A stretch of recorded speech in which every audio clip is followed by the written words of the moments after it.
Linda, c'est ton tour. La Bible dit que tu dois te soumettre à ton mari. La soumission, c'est quoi? C'est pas l'esclavage. La soumission, c'est le respect. C'est tout ce que ça veut dire. Ça veut dire, femme, respecte ton mari. Tu sais, tu peux tout donner à un homme. Tu peux tout lui donner. Mais s'il ne sent pas que tu le respectes, il ne peut pas être comblé. Donc, il aime ça. Il faut lui donner ce qu'il aime pour qu'il soit épanoui. Tu as compris? Maintenant, il y a une deuxième chose dont l'homme se nourrit. Ma fille, parfois, ton cœur est couché à côté, son amour est là, et puis il est 2 h du matin, et puis lui-même, il ne maîtrise pas certaines choses. Il se retrouve dans ses conditions normales, c'est pas anormal, normales de température et de pression. Et il va dire, mon amour, quand il dit mon amour à 2 h du matin, comment tu réponds? Oui, mon cœur. Ça peut lui arriver d'être dans les mêmes conditions à 5 h du matin. Comment tu réponds? Oui, mon cœur. 13 h. Mon amour? Oui, mon cœur. Vous savez, quand les gens se marient, il faut leur dire ce qu'ils vont rencontrer dans le mariage. Il ne faut pas leur enseigner la foi. Ça n'a pas de sens, dans un certain sens. Même si la foi est nécessaire partout. Quand vous regardez les causes de divorce, c'est quoi généralement? Soit madame dit, je ne veux pas aller avec monsieur. Bon, pour monsieur qui dit, je ne veux pas aller avec madame, c'est rare. Madame dit, je ne vais pas avec lui 1 an, 2 ans, 3 ans. Et vous avez la cause du sexe qui est la cause majeure. Une bonne femme dit oui à son mari. Et un bon mari peut comprendre que parfois sa femme est fatiguée. Donc l'homme, il se nourrit, lui, sur le plan psychologique, de ce qu'il voit. Toi, tu te nourris de ce que tu entends. Ça veut dire que tu dois t'arranger tous les jours pour être tout aussi belle que tu l'es aujourd'hui.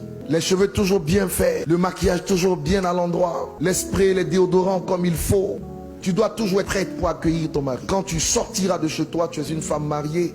Il y a des parties de ton corps qu'on ne doit pas voir, qui sont réservées uniquement à ton mari. Mais s'il te plaît, Linda, quand tu es à la maison, ne t'habille pas à la maison comme tu t'habilles dehors. Ton mari doit être capable de voir ce que personne d'autre ne voit. Une femme sage a 2 faces. Il y a la face du dehors et la face du dedans. Quand tu es avec ton mari chez toi, ma fille, s'il te plaît, ne va pas me mettre une robe qui part du cou jusqu'au bout des orteils. Arnaud doit voir que Dieu t'a donné de belles jambes. Arnaud doit voir des choses que personne d'autre ne peut voir. Et il doit se réjouir en voyant ces choses. N'oublie pas, il fonctionne par les yeux. Donc tu dois lui en mettre plein la vue. Une bonne femme a un vêtement dans la maison qui est différent du vêtement du dehors. Elle a même une 3e dimension. Un autre vêtement dans la chambre à coucher. Là-bas, il ne faut pas aller attacher des pagnes. Ne fais pas ça. Tu es trop jeune pour ça. Il y en a parfois qui vont dans l'intimité. Elles portent des joggings. Sur le jogging, elles vont mettre un jean. Sur le jean, elles vont attacher un pagne. Sur le pagne, elles vont attacher un kimono. Le pauvre monsieur, pour rendre visite à sa femme, il franchit des obstacles insurmontables. Il y a des vêtements adaptés. Et tu les connais. Les nuisettes et tout ce qui va avec. Tu vois, aujourd'hui tu es entré dans le mariage, c'est une victoire. Mais rester dans le mariage, c'est un autre championnat qui commence. Oui, il faut dire ça. Surtout quand elles sont chrétiennes, ils sont chrétiens. Quand tu t'es marié là, ce n'est pas fini. C'est une victoire que tu as acquise, mais il y a un autre combat dedans. Voilà, donc il faut agir de façon sage pour rester dans cette victoire. Je vous dis une dernière chose et puis je vais vous bénir. Écoutez-moi bien. Arnaud, pour que tu puisses gagner ta femme, il faut gagner son cœur. Aimer, c'est gagner son cœur.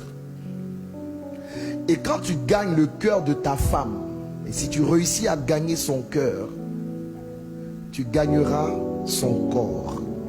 Ne cherche pas à gagner le corps si tu n'as pas gagné le cœur.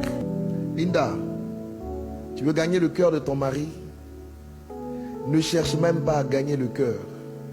Gagne le corps et tu auras le cœur. On ne se marie pas pour être heureux. On se marie pour rendre l'autre heureux. Et si tu le rends heureux et qu'il te rend heureuse, vous vous rendez heureux. Vous êtes heureux.